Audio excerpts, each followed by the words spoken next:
Bueno, guk ikusten genuen gure eskola eraikikuntza bezala fisikoki handia dela eta patioa bebai. Baina beti eduki dugu irudia patio grisa izan dela, egune berdeak faltan bota ditugu, natura gitxi egon da gure patioan, eta orduan nahi genuen hori aldatu. Diagnostikoa eginda gero konturatu gara patioan behar direla alde batetik mugimenduzko espazioak, behar direla bebai, beste espazio batzuk lasaiagoak izan behar direnak, beste batzuk jolasteko, orduan oneri esker, igual hasiera batean genekiena jarri dugu aldaketa hori martxan.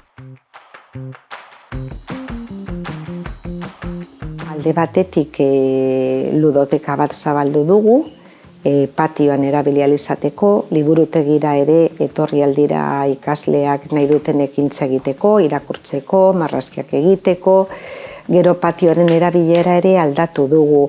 Ikasleak ez daude zikloka lehen bezala, baizik eta nahastu aldirela, aukeratzen dutenaren jolasaren arabera. Gero hortua ere zabaltzen dugu astean behin patio orduan erabiltzeko, baina ikusten dugu merezi duela, umeak ez daudelako pilatuta espazioetan, sakabanatuta daude eta horrek ekarri du gatazka gutxitzea.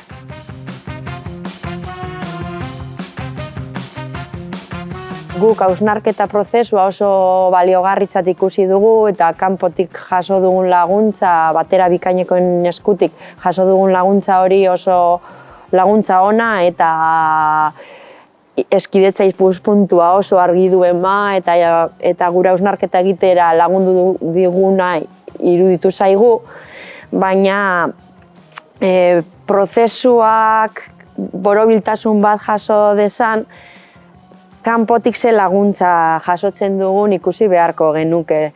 Orain arte egin ditugun pausu guztiak eskolako baliabidetatik egin ditugu eta eskolak ez du honetarako diru partidarik.